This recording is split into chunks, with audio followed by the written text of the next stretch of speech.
Bonjour à tous, j'espère que vous allez bien. Alors, on va passer à l'épisode 2 qui s'intitule La liberté intérieure. J'ai brièvement jeté un œil ce matin parce que je voulais savoir combien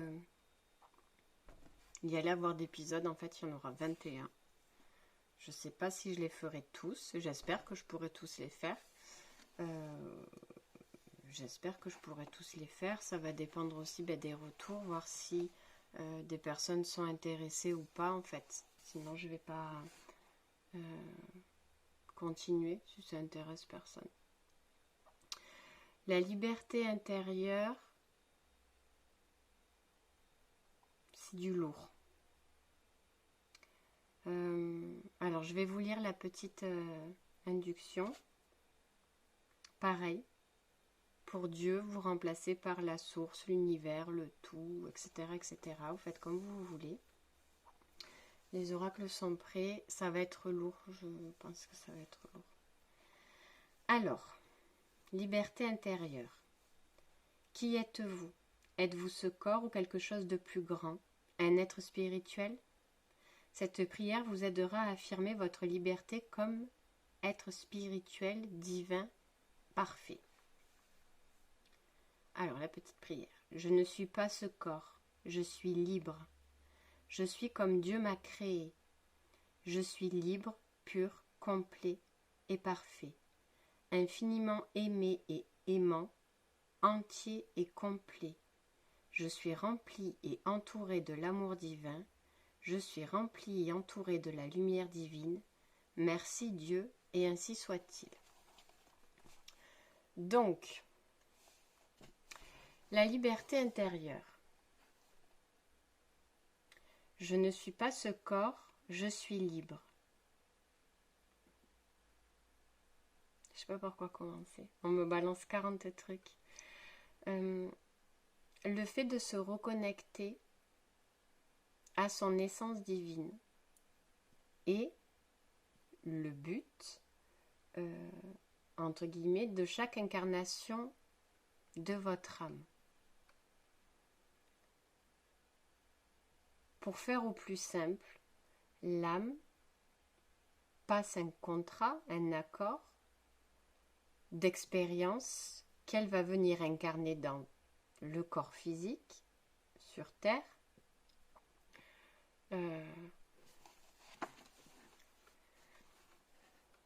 afin de se reconnecter à son être divin et y recevoir les ressources nécessaires l'amenant sur son chemin spirituel, d'éveil bien sûr, au vu de guérir, de libérer, de transcender les blessures accumulées au cours des expériences précédentes. Je ne sais pas si je suis claire.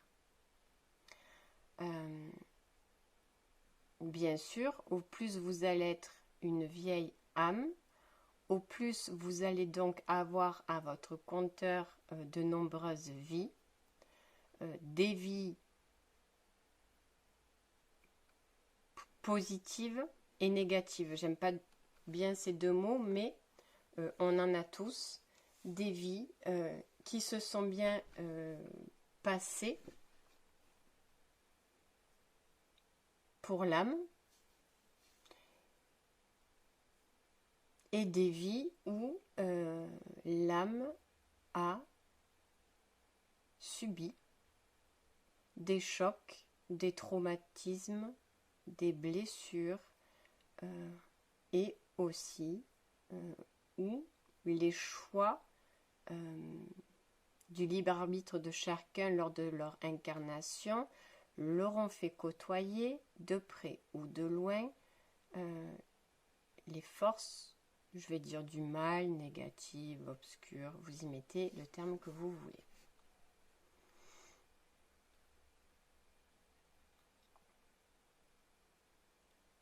Pour retrouver et se reconnecter à la liberté de soi, à sa liberté intérieure, bien évidemment, s'il y a beaucoup de blessures, il va y avoir beaucoup de travail. Le fait de s'incarner, là, mettons le cas, on va prendre l'exemple d'hier, où il y a eu cette blessure d'injustice qui a mené à la non-acceptation de soi. Et je pense qu'on va prendre à chaque fois le modèle de la veille et agrémenter pour faire une histoire à peu près cohérente. Cette expérience-là, mettons le cas où l'âme arrive avec ces blessures-là, donc elle va arriver avec une blessure du non-acceptation de soi, pour diverses raisons.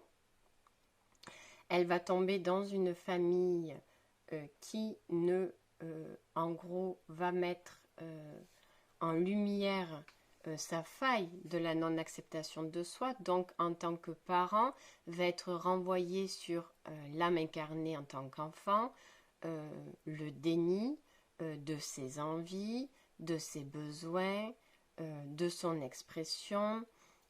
On va se retrouver face à un enfant peut-être où l'autorité parentale va être de ne pas, comme on disait, exprimer ses émotions, ses envies, etc.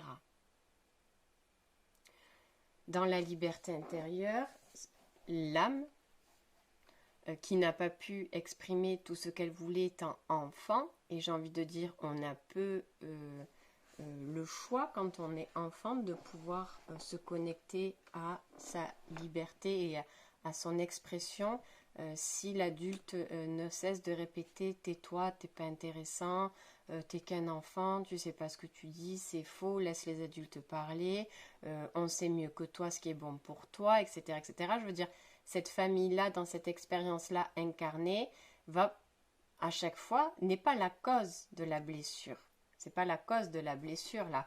Ça va mettre en lumière encore bien plus la blessure, mais n'est pas la cause de la blessure. L'âme arrive incarnée avec déjà des blessures, quand elle en a plusieurs vies, bien entendu. Donc, ce qui peut se passer, c'est que en grandissant, l'adulte que nous sommes va déployer certains stratagèmes face à ce qu'il a vécu enfant.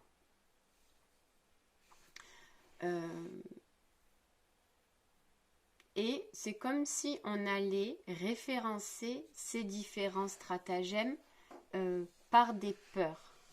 La peur, pourquoi? Parce que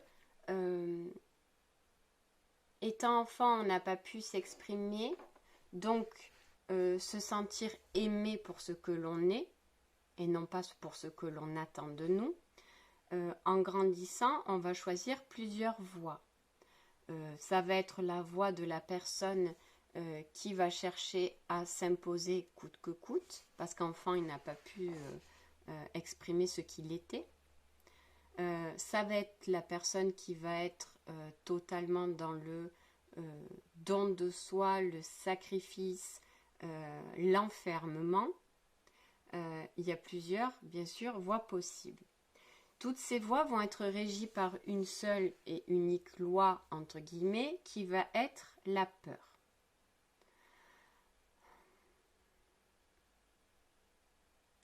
Ça va pouvoir se passer par l'ignorance de soi, de ce que l'on est, de qui l'on est. On va pouvoir déployer autrement un stratagème d'attachement. Donc ça va être tout ce qui est dépendance affective, matérielle, aux substances toxiques, peu importe, ça peut être un chemin. Il va y avoir aussi la haine. La haine, en fait, de n'avoir pu exprimer ce que l'on est enfant en grandissant. On va se renfermer en fait vis-à-vis de ça et on va déployer cette rage et cette haine en fait. Il peut y avoir l'arrogance, comme je disais tout à l'heure, le fait de vouloir s'exprimer quoi qu'il advienne, quoi. Donc, vous voyez, selon le chemin que l'on prend, la même blessure va conduire vers plusieurs chemins.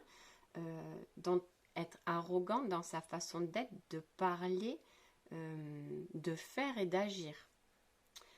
Il va y avoir aussi la jalousie qui va pouvoir être déployée. Vous n'avez pas besoin d'exemple pour ça, mais d'envier peut-être ou de dénigrer, parce que la jalousie peut mener vers l'envie ou le dénigrement de l'autre. Il peut y avoir aussi quoi d'autre? Le doute perpétuel vis-à-vis de soi, être toujours sans cesse en train de douter de ses capacités et de ce que l'on est. Vous voyez, une blessure va prendre plusieurs chemins.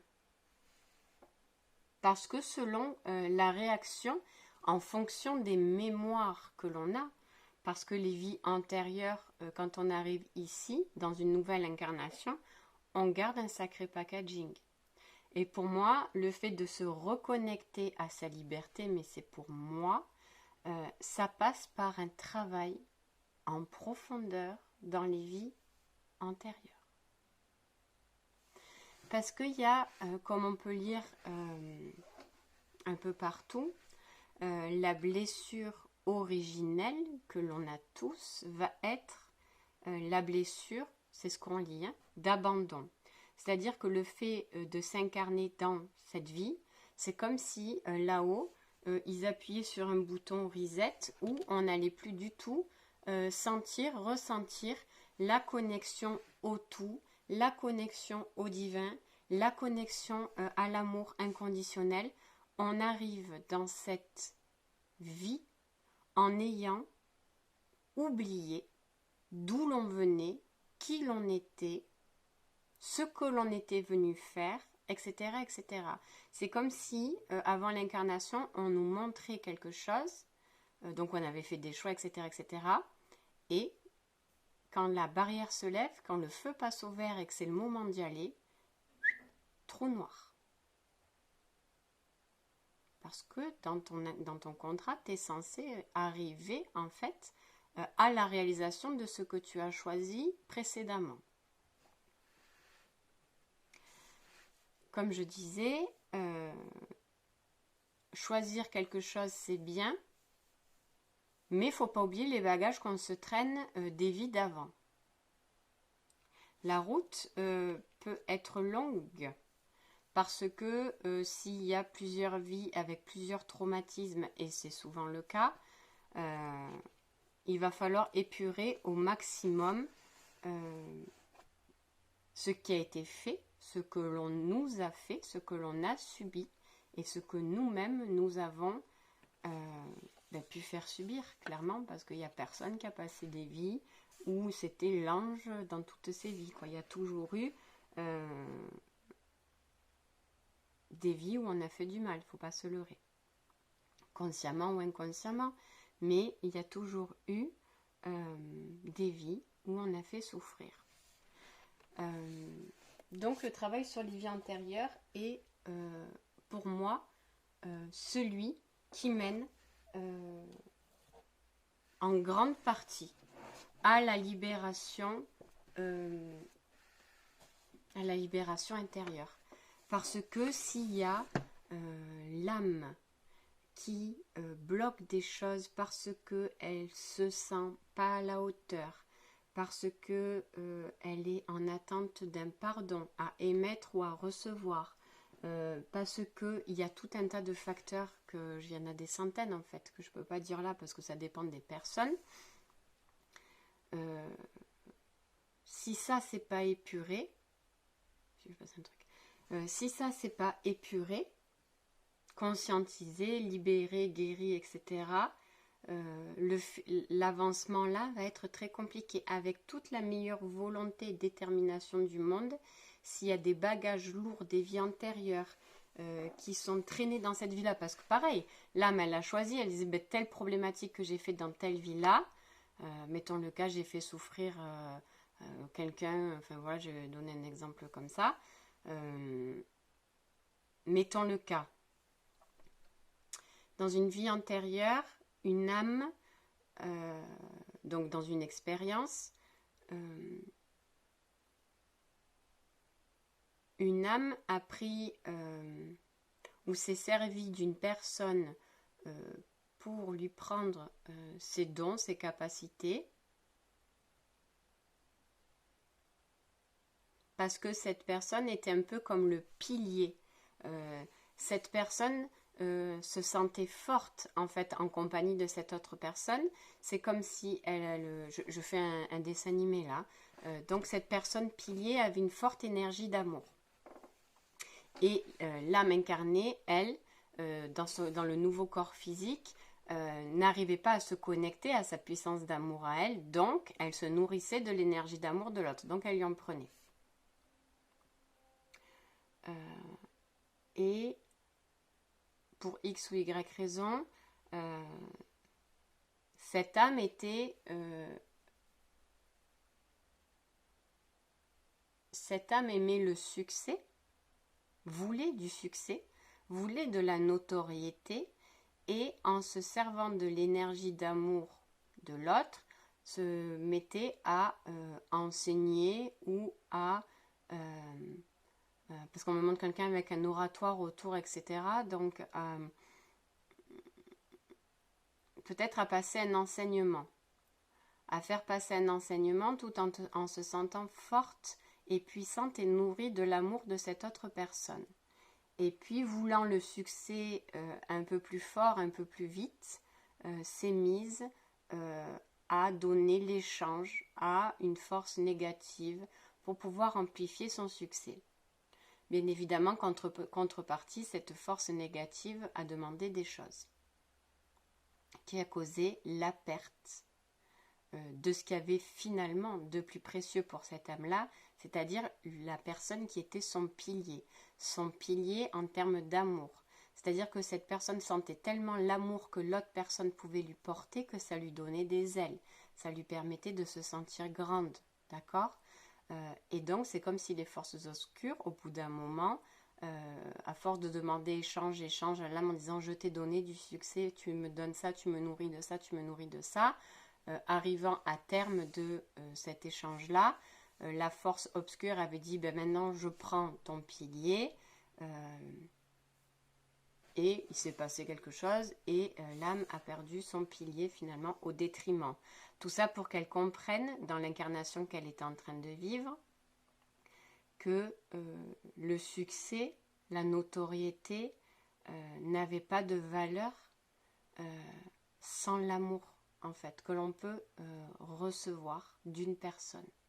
C'est comme s'il y avait une âme qui avait besoin de comprendre que l'argent, la notoriété, l'amour c'est cool, c'est bien, enfin pas l'amour mais l'argent, la notoriété, le succès c'est cool, c'est bien, mais c'est l'énergie d'amour qui est censée nous nourrir à chacun. Ça ne veut pas dire qu'on n'a pas besoin d'argent, je reviendrai dessus après, mais une personne extrêmement riche ou célèbre, ou combien de fois on peut le voir dans les médias, ces stars, ces célébrités qui sont riches et qui se retrouvent seules, qui peuvent même commettre des actes pour sauter la vie, clairement, parce que la célébrité, la solitude et le succès peuvent mener à une reconnaissance, à une notoriété, mais au bout d'un moment, on se rend compte finalement qu'on est bien seul face à ce succès, que les amis ne sont plus réellement des amis, mais ça peut être des personnes qui profitent, bien sûr on part dans l'excès là, mais c'est pour vous expliquer, etc., etc. Donc il y a beaucoup de stars, de célébrités qui se retrouvent seules, démunies, et qui ne se sentent pas aimées pour ce qu'elles sont, mais pour ce qu'elles font. Là, il y avait pour cette âme-là une leçon à apprendre que l'amour nourrit, l'amour enrichit, l'argent n'est pas quelque chose, l'abondance, le succès, la notoriété, dans le sens négatif, n'est pas salutaire parce qu'il n'est pas stable, parce que tout peut basculer, parce que parfois on peut croire que ce sera mieux, la vie sera mieux si on avait plus d'argent sur son compte en banque. Et l'expérience, entre guillemets, universelle, plus ou moins pour tous, c'est de comprendre que l'amour nourrit, enrichit, et que cette énergie d'argent, parce que bien sûr qu'on en a besoin, on ne va pas arriver à la caisse du supermarché en disant à la caissière ou au directeur, je ne te donne pas d'argent, mais je te donne plein d'amour, ça va aller. Ça ne marche pas comme ça. Voilà, pour payer nos factures, il nous faut de l'argent. Pour manger, il nous faut de l'argent. Pour se loger, pour se nourrir, pour se vêtir. Donc après, il y a tout un process qui dit que quand on est dans la spiritualité, l'argent ne compte pas, que si la chose, pas du tout. On en a besoin, c'est un fait. Dans ce monde-là, dans la matière, on a besoin d'argent qui est une énergie. Après, s'il y a, comme là pour cette âme-là, des traces où peut-être que ça a tellement mal tourné, cette âme-là s'est fermée totalement à l'énergie d'abondance parce que trop de souffrance, lorsqu'elle va se réincarner, c'est une âme qui peut être sans cesse en galère d'argent, en pauvreté en tout, en fait, en amour, parce que la peur à nouveau de s'ouvrir et d'aimer et de causer la perte d'une personne aimée comme ça l'a été dans sa précédente vie qui était son pilier. Donc le fait de vouloir se fermer à l'amour ou ne plus ressentir l'amour parce qu'en pensant qu'on allait faire du mal à la personne si on l'aime par rapport à ces mémoires de vie antérieure là. Donc être pauvre en amour, être pauvre en argent, être pauvre en termes de relations amicales parce qu'il y a tout un tas de choses à nettoyer, à conscientiser. Donc, j'espère que j'ai été claire. Donc, on se traîne nos fardeaux, nos blessures des vies antérieures et pour se reconnecter à la liberté intérieure, c'est un long travail. Bien sûr, comme pour tout, parce qu'il y a des chaînes, des poids, des fardeaux, des attachements, des machins, comme on a dit tout à l'heure. C'est un long travail où on épluche les couches comme un oignon, mais le but est de se connecter justement à sa liberté intérieure, à sa valeur, à son essence et de se libérer de souffrance, de peur qui ont engendré toutes ces mémoires-là. Je ne sais pas si c'était clair. Donc, on va partir sur un exemple de liberté intérieure. On va prendre la version N.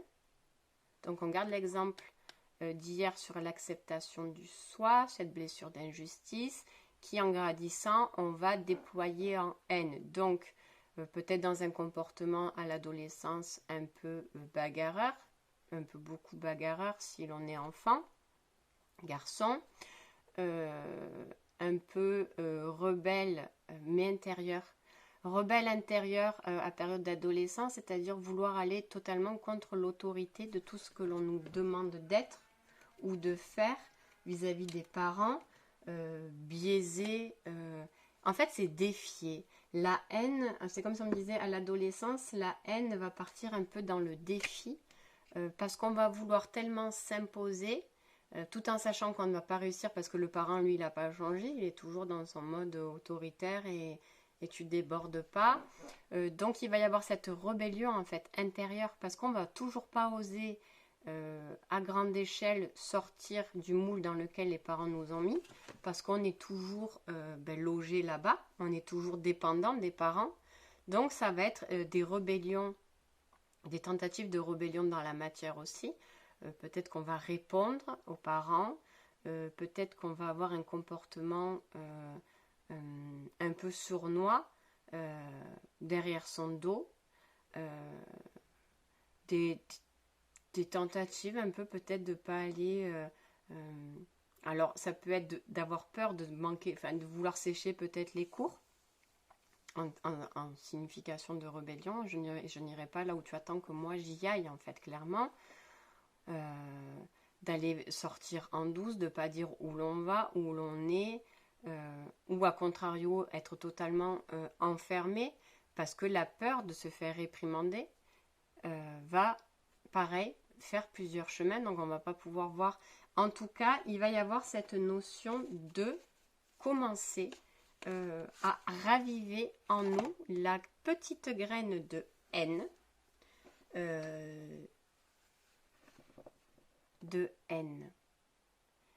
qui a pour remède le pardon. On me dit que la haine, là dans ce que je suis en train de décrire, la haine, c'est comme si on allait être tellement en colère après les autres que ça allait déclencher, donc après les autres, après l'expérience que l'on n'arrive pas à exprimer qui l'on est parce qu'on ne nous donne pas la possibilité, la colère va se transformer en haine vers les autres, envers les autres, et la haine envers soi. Parce que ça va enclencher un programme de si je n'arrive pas à me faire entendre, comprendre, c'est parce que peut-être je suis quelqu'un de mauvais. Et la haine d'être ce que l'on est, ça va être la haine d'être ce que l'on est, à s'en vouloir, de ne pas réussir à être qui l'on est. C'est clair ou pas?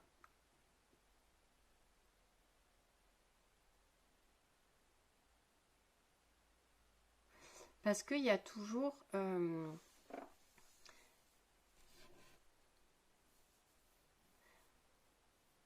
on accuse tous toujours l'autre en disant que c'est l'autre le bourreau. Je vois plein de trucs passer.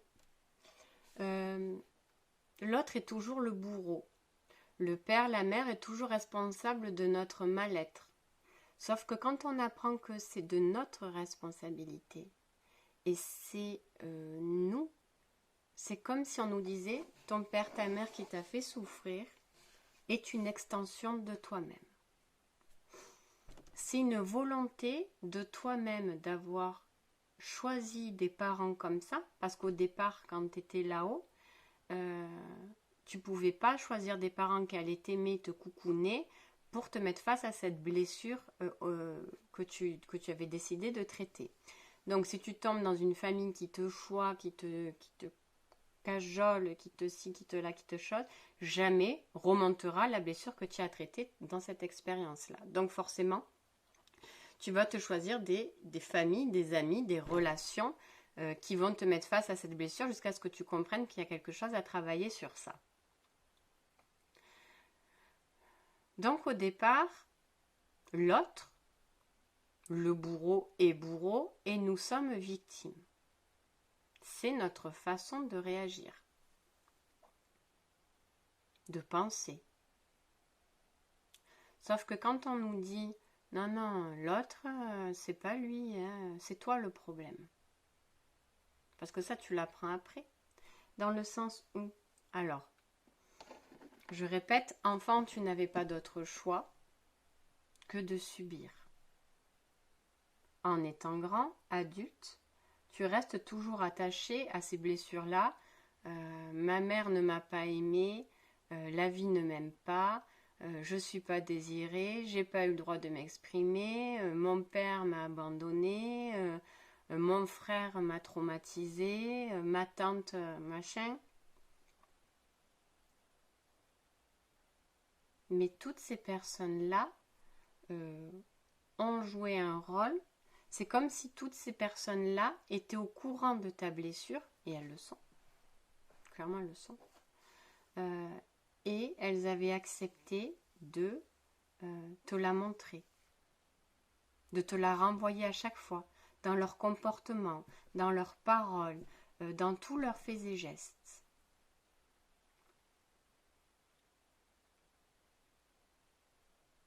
Alors qu'on attend des autres qui nous guérissent, qui nous soulagent, qui nous comblent.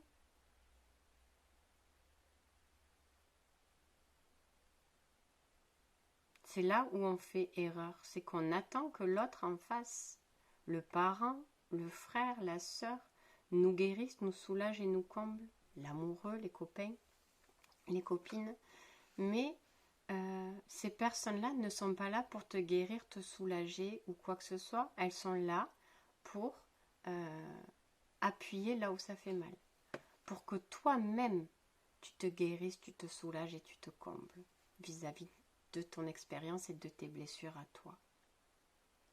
C'est l'inverse du docteur. Tu arrives chez le docteur, t'es pas bien, t'attends qu'il te soigne, il va te faire une ordonnance, tu vas aller à la pharmacie, tu vas prendre les cachets. C'est pas des blessures du docteur là, où tu attends que l'autre, tu lui dis « Ah, j'ai mal au cœur, je me sens triste, je me sens seule », va te faire un câlin ou va te marquer ce qu'il faut que tu fasses pour que tu te sentes mieux. Non, c'est pas dans ce sens-là. Dans ce genre de blessure-là, de maux, de maladies, de malaise, de mal-être-là, les autres, ils vont te pointer du doigt en te montrant que c'est là. La blessure, elle est là. Regarde. Et je répète, par leur comportement et leurs paroles, ils vont encore ta-ta-ta, ta-ta-ta, ta-ta-ta, pour que toi-même, tu te soignes. Donc, on va y arriver 31 minutes, malheur. On va rester sur le fait de déployer de la haine vis-à-vis de soi. Parce que, comme les autres nous ont renvoyé notre blessure, nous, on va se conditionner en disant, si on me renvoie ça, cette méchanceté-là, c'est parce que je suis méchant. Si on m'empêche de m'exprimer, c'est parce que je ne sais pas m'exprimer comme il faut, c'est parce que je ne suis pas intéressant, c'est parce que je ne suis pas intelligent, c'est parce que je ne suis pas légitime, c'est parce que je ne mérite pas. Et du coup, va générer cette émotion de haine vis-à-vis de soi, de ne pas se sentir à la hauteur. Alors que ce que les autres ils nous ont renvoyé, c'est parce que l'on était, c'était notre blessure à traiter. C'est comme s'il allait falloir faire la différence entre ce que les... C'est pour ça qu'on vous dit, le regard que les autres ont sur vous, les paroles que les autres ont sur vous, ont envers vous, ne définissent pas la personne que vous êtes à l'intérieur, la vraie personne, votre vraie essence. Cette personne qui t'a malmené, qui t'a mal parlé, qui t'a empêché, qui t'a enfermé, qui t'a brimé, n'était là que pour te montrer que toi-même, tu t'enfermais, tu te brimais, tu te contrôlais, tu t'empêchais, tu ta. Est-ce que c'est clair? Mais nous, vu qu'on va réceptionner ces paroles de haine, cette non-attention, ce non-amour, on va dire que c'est parce que l'on est comme ça pas méritant. Du coup, on va se créer un habit, un costume de non-méritant, de pas assez ceci, pas assez cela. Alors que c'est pas vous-même qu'il décrivait, mais votre blessure. C'est clair ou pas? Des fois, j'aimerais faire des lives, je vous jure, pour savoir si c'est clair ou pas. J'espère que c'est clair. Donc, la haine va partir en haine intérieure, et puis la haine envers la vie, envers les autres, tout est injuste, tout est ci, tout est là, tout est injuste parce que tu souffres d'une blessure d'injustice, n'est-ce pas? Et ça va...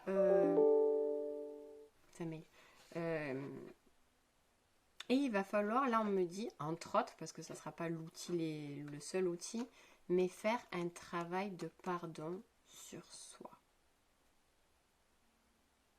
Je crois que c'est le plus dur, le pardon sur soi. Le pardon d'avoir cru que l'on était ceci, cela.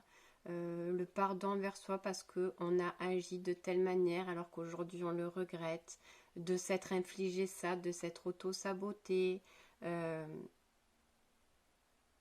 s'être auto-saboté parce qu'en pensant qu'on ne méritait pas et qu'on n'était pas à la hauteur de recevoir de l'amour ou quoi que ce soit, c'est comme si toute notre vie, on s'était mis soi-même des bâtons dans les roues.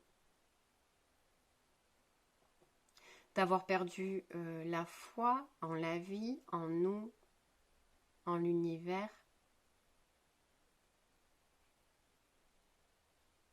Et de s'être infligé tout un tas d'expériences assez douloureuses qui ont mené parfois au chaos, mais à l'autodestruction, parce qu'on s'est autodétruit, souvent.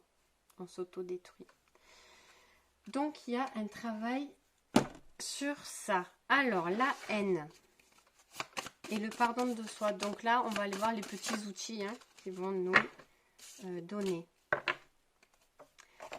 Souvent, quand on va déployer ce sentiment de haine, ça va être d'être beaucoup sur la défensive, dans l'attaque, dans la contre-attaque, envers et contre tout vis-à-vis de soi déjà, parce qu'on va être les premiers à s'attaquer, à se flageller, on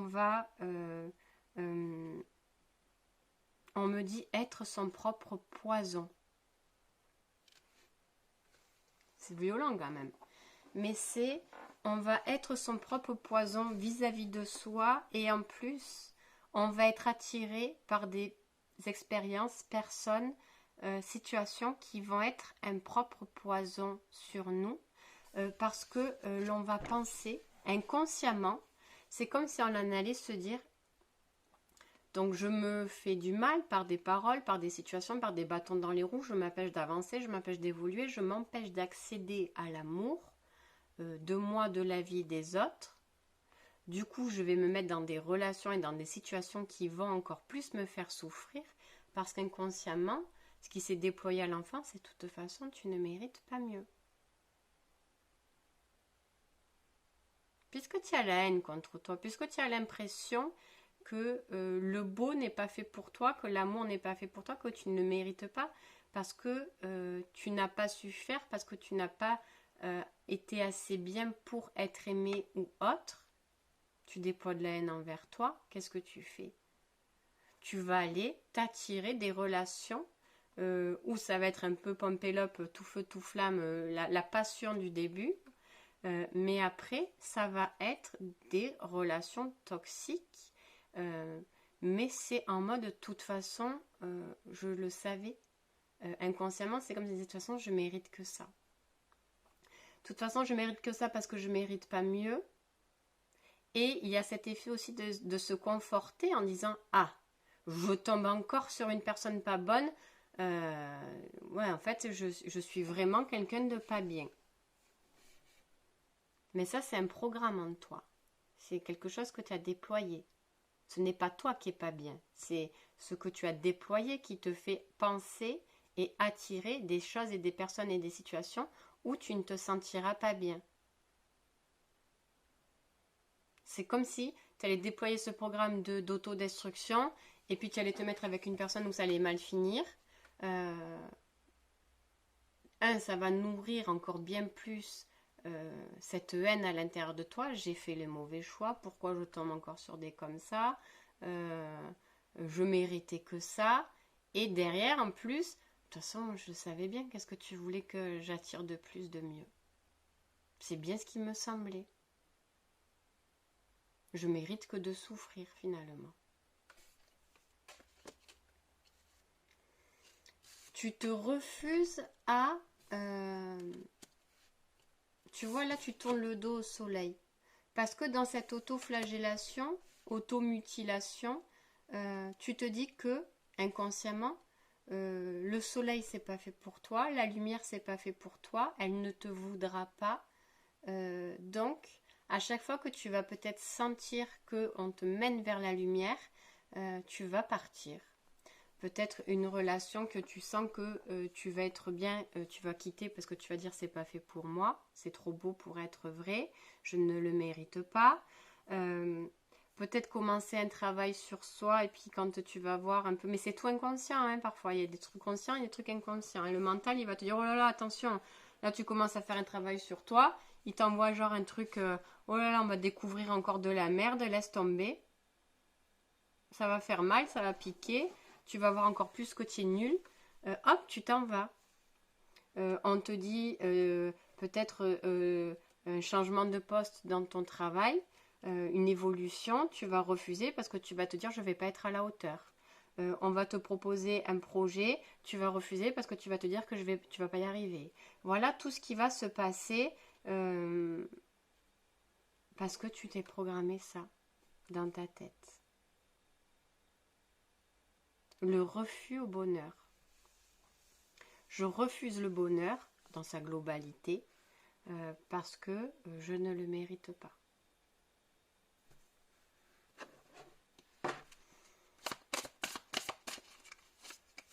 Alors, Je ne suis pas quelqu'un de bien, je ne suis pas assez bien.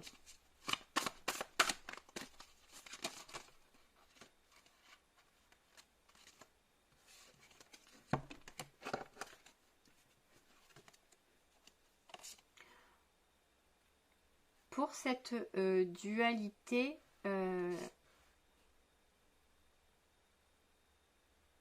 cette carapace, ce bouclier de protection, où je dis tu te nourris du poison, tu es ton propre poison, et du coup tu vas aller chercher des personnes entre guillemets qui vont t'empoisonner de l'extérieur et qui vont nourrir ce poison pour conforter le truc dans ta tête là. Ça peut mener aussi à des périodes d'isolement. On dit peut-être que, déjà on dit de s'entourer de personnes sages. Alors, peut-être qu'il y a une difficulté d'entente avec les personnes de ton âge, entre guillemets, où tu te sens pas en accord. Parce qu'il y a la carte différence d'âge là. Tu peux ne pas te sentir en accord et à ta place parce qu'avec les personnes que tu côtoies de ton cercle habituel, il peut y avoir cette problématique de ne pas se sentir en sécurité, de ne pas se sentir soi. C'est comme si pour être soi, il fallait faire de nouvelles rencontres pour se déshabituer du soi que l'on était en public avec les autres. Parce que la sagesse, alors c'est pas parce qu'on est plus vieux qu'on est plus sage, mais c'est comme si tu es une personne jeune, tu vas pouvoir récupérer une certaine sagesse avec des personnes plus âgées. Et si tu es une personne un peu plus âgée, tu vas retrouver la sagesse avec des personnes plus jeunes. Je m'explique. Dans tous les cas, parce que ça te fait changer la perception du monde que tu as. C'est pas tant en termes de différence d'âge, mais si tu es jeune et que tu côtoies des personnes plus âgées, souvent les personnes plus âgées, elles te disent, tu sais, tu étais là, tu es en combat sur quelque chose, elles te disent, mais laisse tomber, c'est pas grave, c'est rien ça, il y a des choses plus graves dans la vie. Voyez? Alors, c'est peut-être même à vous plonger vous-même dans une sagesse. Donc si vous êtes jeune, de regarder par exemple par rapport à la problématique du moment, à vous dire, non mais est-ce que c'est vraiment grave? Est-ce que c'est moi qui me fais une montagne du truc, en fait, en prenant du recul? Ou est-ce que c'est vraiment si grave que ça, ce qui se passe? Ok, ça m'a blessé, ça m'a fait si la chose. Est-ce qu'il y avait besoin de s'emporter autant face à cette situation, cette personne-là? Après, c'est une protection, hein, le fait d'attaquer, hein, mais de commencer à acquérir soi-même de la sagesse. Et pour les personnes plus d'une autre tranche d'âge, même si elles savent que c'est pas grave, c'est comme si à vous, on vous disait de regarder l'expérience ou la chose avec des yeux d'enfant. Vous voyez, de changer, en fait, selon votre tranche d'âge où vous êtes, par rapport à... téléphone micro c'est toujours en charge. Vous voyez comment vous placez et selon comment de regarder avec des yeux d'enfant. Pas l'innocence, mais le fait de, voyez, de pas tenir rigueur au truc, en fait. Comme un enfant, il peut se disputer avec quelqu'un et puis une heure après partir jouer avec la personne avec qui il s'est disputé comme s'il n'y avait rien. On vous dit pas de vous écraser dans les deux cas. On vous dit, mais c'est en fait pour calmer cette haine intérieure, cette colère intérieure. Donc, bam, on a réagi sous l'impulsion de colère, d'attaque ou de machin. Et après, quand on arrive à se poser, ben voilà. Si on est jeune, de voir si vrai... Enfin, si on est jeune, on se comprend, on ne se vexe pas sur les âges, hein, s'il vous plaît. Vous avez compris. De se dire, est-ce que ça valait vraiment la peine? Oui, ça m'a fait mal. Donc, de regarder pourquoi cette expérience ou cette personne vous a fait mal, mais la réaction. Est-ce qu'elle était vraiment justifiée, en vrai? Et si vous êtes d'un âge un peu plus mûr, de voir que, comme un regard d'enfant, et de se dire que aussi les personnes, et ça c'est valable pour les deux cas, chacun apprend et chacun réagit en fonction de ce qu'il est. Et qu'il n'y a pas à tenir rigueur en fait. Si quelqu'un vous offusque, je dis pas que je dis d'être offusqué par quelqu'un. Je dis pas d'être malmené ou quoi que ce soit. Hein. Je parle d'être offusqué par quelqu'un.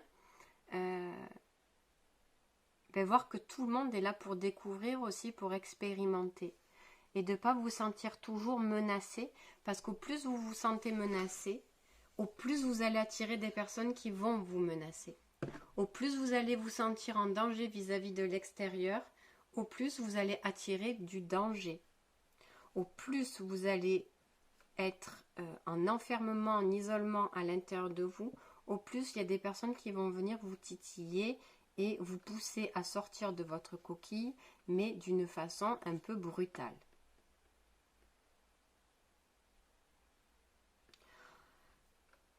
Pour le fait de tourner le dos à sa chance, à son soleil, à son renouveau, à ses nouveaux départs, on vous dit bien évidemment qu'il y a un travail à faire. Alors c'est la carte rencontre par le travail qui est tombée. Parce que c'est quelque chose que vous allez devoir cultiver. C'est quelque chose que vous allez devoir ensemencer au quotidien, à vous autoriser par des petits actes, des petites choses au quotidien, à laisser entrer le bonheur dans votre vie. Ça peut être sous diverses formes.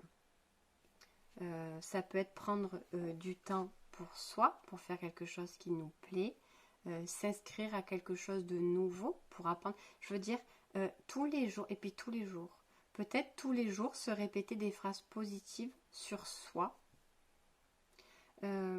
tenir un petit cahier, un petit journal. Après, il y a plein de petits oracles aussi avec une petite phrase positive où vous pouvez le matin, dès le réveil, au moment du café, vous bombarder de phrases positives. Parce que le petit ego, là, il est encore un peu... quoi qu'il se réveille vite, hein, mais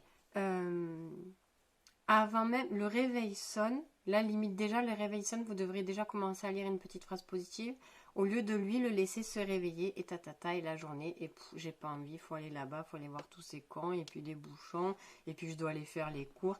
Déjà, il n'y a pas 3 secondes que vous êtes réveillé, déjà le mental, il vous a torturé comme jamais, déjà, tu n'as même plus envie de te lever, en fait.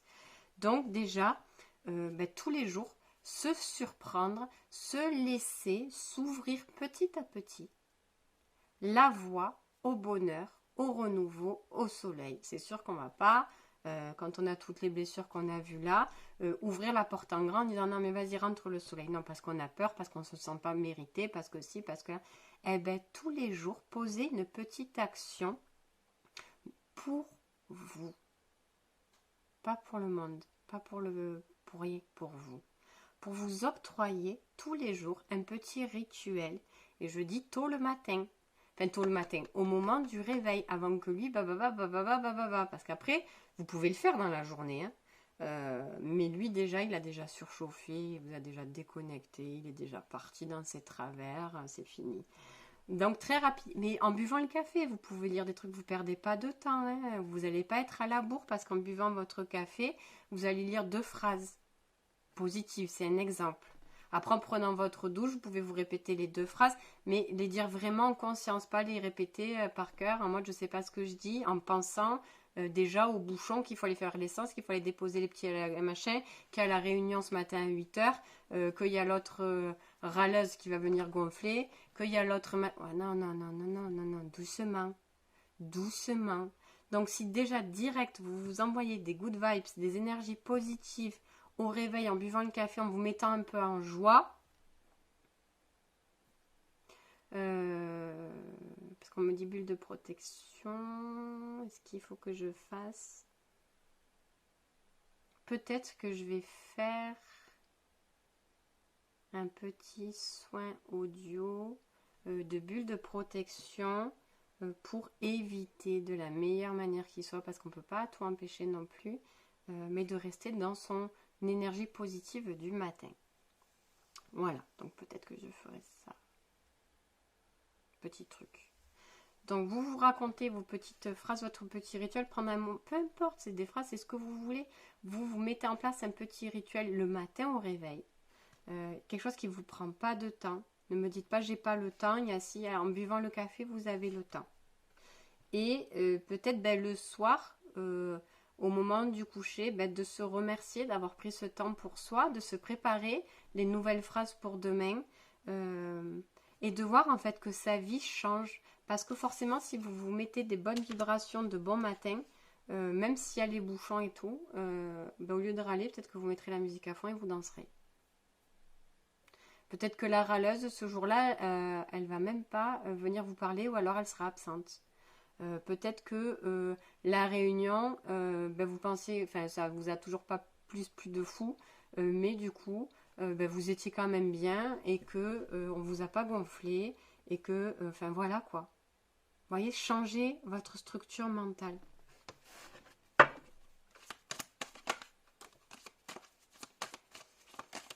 La libération passe par le fait aussi de croire qu'on est déconnecté de tout et de tout le monde. Je répète, la liberté intérieure. On se sent enfermé, emprisonné et seul quand on n'a pas conscience que, vous voyez ce truc qui passe ou pas?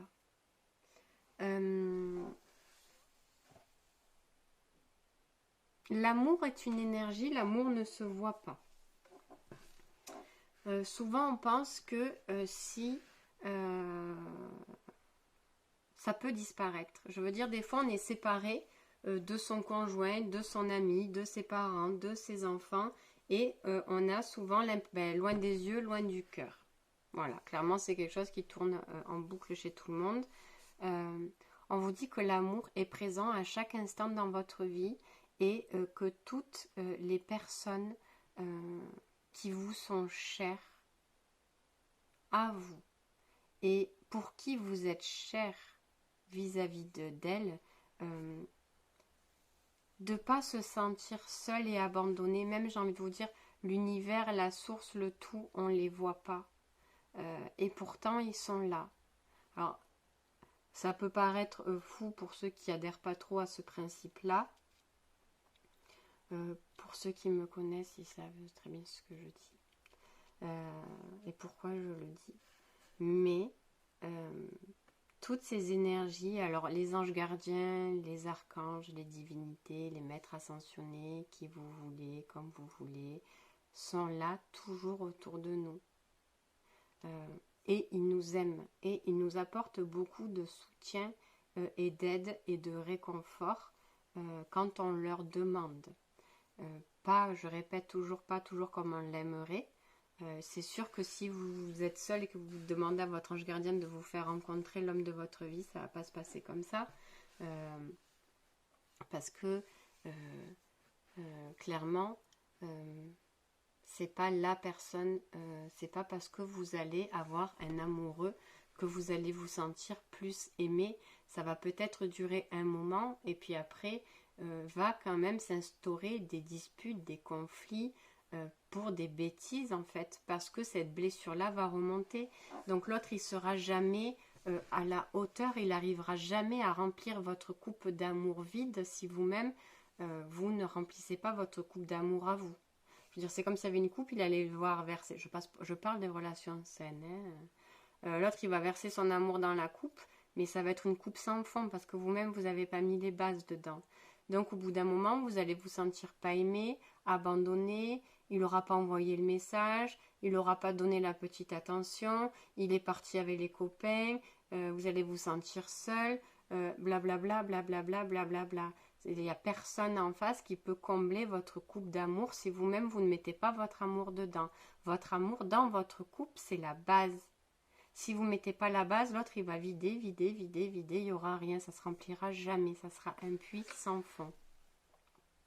Parce qu'on vous dit que personne n'est responsable de l'amour que vous vous portez ou pas, tout comme vous n'êtes pas responsable de l'amour vers une autre personne. Vous pouvez vous sacrifier toute votre vie pour une personne. Si jamais cette personne ne s'aime pas ou n'a l'impression qu'elle ne mérite pas, vous allez vous tuer la santé, l'énergie, tout, parce que cette personne, elle ne s'aime pas. Donc c'est pas le bon chemin, c'est pas la meilleure manière que de vouloir combler son vide à tout prix, parce qu'on aime l'autre personne, on veut combler son vide, mais c'est pas comme ça, c'est pas la bonne route. Il faut aider la personne à comprendre pourquoi elle ne s'aime pas. C'est pour ça que vos relations, certains ont essayé de remplir la coupe et peut-être qu'ils sont partis parce que ça les a épuisés. Peut-être que ce n'étaient pas les bonnes personnes. Peut-être que vous ne vous sentiez pas assez aimé, mais parce que vous n'aviez pas rempli votre part de coupe à vous. Une personne qui est dans votre vie,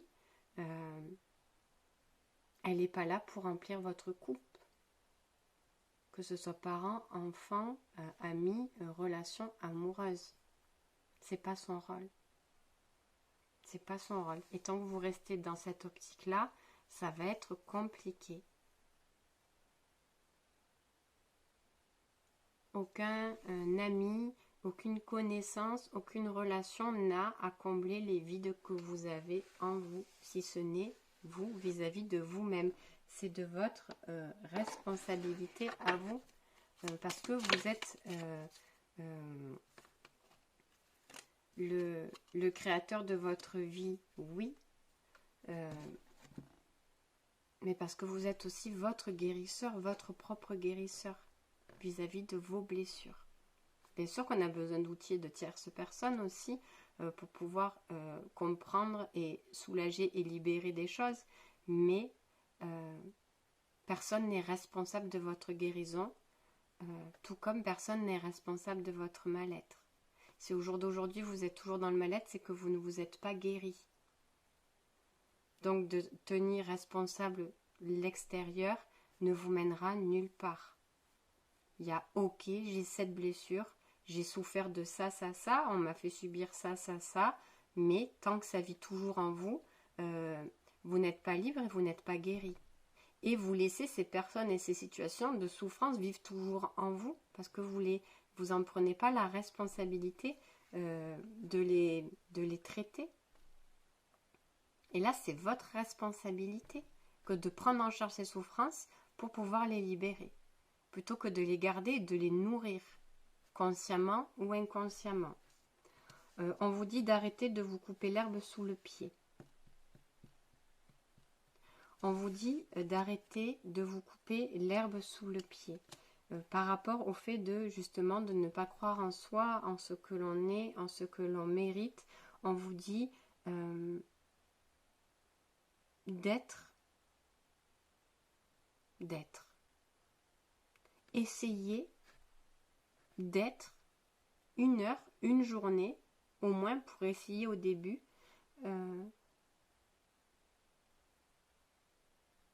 d'être ce que vous êtes vraiment, mais à l'intérieur de vous, d'être ce que vous voulez être, ce que vous avez enfoui à l'intérieur de vous. C'est comme si on vous disait, place-toi devant un miroir et demande-toi là ce que tu voudrais faire ou ce que tu voudrais être. Qu'est-ce qui te ferait plaisir là? Qu'est-ce que tu pourrais t'apporter qui pourrait te procurer de la joie, du bien-être, une paix, une harmonie? Si c'est régler ses comptes avec quelqu'un, mettons le cas, parce qu'on peut avoir peut-être aussi de la colère et c'est normal. Parce que voilà, l'autre nous a fait souffrir, même s'il est là pour nous montrer notre blessure, il y a des façons de faire aussi, on est d'accord. De prendre un papier, un stylo et d'écrire une lettre, en fait, que vous n'envoyerez peut-être jamais, on s'en fiche, mais vous l'écrivez, vous vous déchargez. Si c'est de se mettre sur le canapé et de se faire un plateau télé alors que c'était pas prévu, on fait. Donnez-vous, prenez le rythme de faire tous les jours, mais même en mode surprise. Peut-être d'un coup, là, je vais me demander ce que j'ai envie de faire. Voilà. De vous donner ces moments de joie-là. Parce que ces moments de joie-là, pareil, il n'y a personne qui va vous les apporter sur un plateau. Si vous ne mettez pas de la folie, des graines de folie dans votre vie, de surprise, je veux dire, c'est une surprise, hein, qu'on est là d'un coup, putain, d'un coup, je me demande, qu'est-ce que j'ai envie de faire? Voilà, d'un coup, c'était pas prévu. On n'a pas dit de 17h10 à 17h12, je vais me faire répéter ma phrase, on n'en est pas là. Mais de quoi j'ai envie? Qu'est-ce qui me ferait plaisir? Un bouquin, un verre de vin,